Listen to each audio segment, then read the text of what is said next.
It was a Friday evening. I was 30 years old, working as a manager in a marketing firm in the city. That day, I had taken an unplanned leave from work. I wasn't feeling well, and after a quick email to my boss, I stepped out of the office building and decided to walk home alone. The streets were quieter than usual, the skies above dull and gray, heavy with a threat of rain. I walked briskly, hugging my handbag tight across my chest, hoping to reach home before the drizzle turned into a storm. But halfway down a lonely stretch of road, I noticed something. There were three men standing near a broken streetlight. I hadn't seen them before. Their eyes were fixed on me as I walked by, and something about the way they smirked made the hair on my arm stand up. I kept walking, trying to ignore them. But then, I heard footsteps behind me. I turned around. They were following me.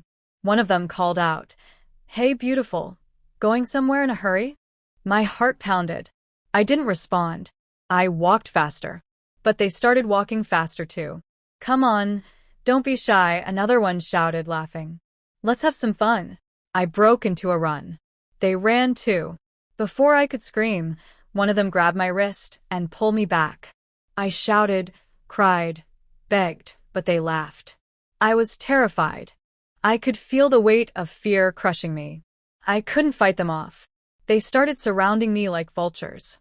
And then, suddenly, out of nowhere, a man appeared. I didn't hear his footsteps. I didn't see where he came from. One moment I was surrounded, and the next he was standing between me and them. Tall, dressed in black, his face partly hidden under the hood of his coat. But his eyes glowed with something unnatural. He didn't say a word. He raised his hand, and with a force I still cannot explain, he flung one of the attackers back like a rag doll. The others rushed at him, and he took them down one by one. Brutally. Without mercy. In just a few moments, it was over. They lay unconscious on the ground, moaning in pain. And he turned to me. "Are you all right?" he asked, his voice deep and calm. I nodded, speechless. Without another word, he gently placed his hand on my shoulder and walked with me to my house. I don't know why, but I didn't feel afraid of him. In fact, I felt safe. When we reached, I opened the door and asked him to come in. "Please," I said, "let me offer you something. Tea, water, food, anything." But he simply shook his head. "I don't eat," he said. I stared at him. "What do you mean you don't eat?" He looked at me for a long moment. Then he smiled, the kind of smile that holds centuries of secrets. And right in front of my eyes, he began to rise into the air. No wires. No tricks. No logic. He floated upward, gently, until he disappeared into the night sky, leaving behind a gust of wind and 1,000 questions. I stood there, frozen. I had no idea what I had just witnessed. Who was he? How did he appear out of nowhere? How did he fly? For days, I searched online, asked around, even filed a police report about the men who attacked me, but no one could identify him. No one had seen him. Some said it was just adrenaline. Some said I imagined it. But I know what I saw. He wasn't human.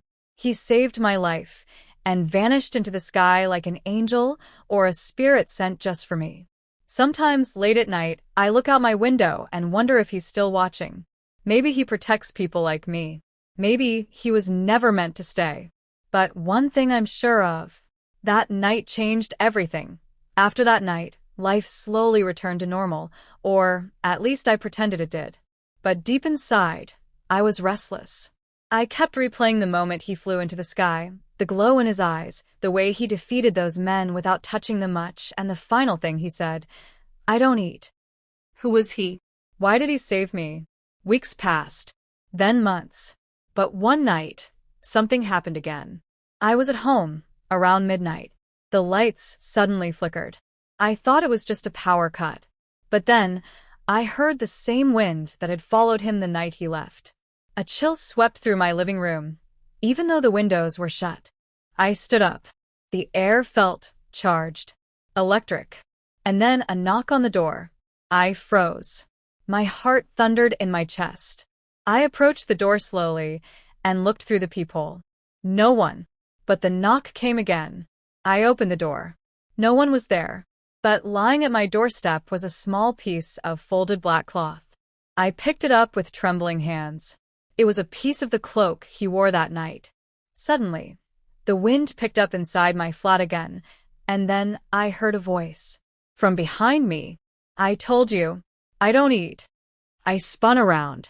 He was standing inside my flat, exactly how I remembered him, tall, cloaked, glowing eyes. But this time, he wasn't alone. Standing behind him was a woman. She looked like him. Pale skin, long black hair, same glowing eyes. I stepped back, confused and afraid. "Who is she?" I asked, my voice shaking. "She's one of us," he said calmly. "But she doesn't agree with what I did that night." "What do you mean?" I whispered. "I wasn't supposed to interfere in your world," he said, taking a step forward. "That night, I broke a law, a very old one." The woman behind him stared at me coldly. "You should have died that night," she said. "It was written." My breath caught. "She wants to erase you," he continued, "to balance things." I shook my head. "Erase me?" But before I could speak again, the woman raised her hand. The room darkened, and a strange pull started dragging me backwards, as if the air itself was swallowing me. He stepped in front of me, protected me again. "I won't let her," he said. They clashed right there in my home. Lights burst. Walls shook. Their powers collided like lightning. And then, all went dark. I woke up the next morning on my sofa. The flat was a mess. Windows shattered. Lights burned out. But I was alive. And they were both gone. But on the table was something new. A silver pendant, glowing faintly, with a symbol I didn't recognize. Tied to it was a note. "Keep this with you. As long as you wear it, no one from my world can touch you." No name. No explanation. Just that. Since then, I wear the pendant every day. I don't know where he is. I don't know if he'll ever return again. But now I understand. He's not just a savior. He's part of a secret world. One that watches us, judges us, interferes when rules are broken. And I was never meant to survive that night. But I did. And now, I'm being watched.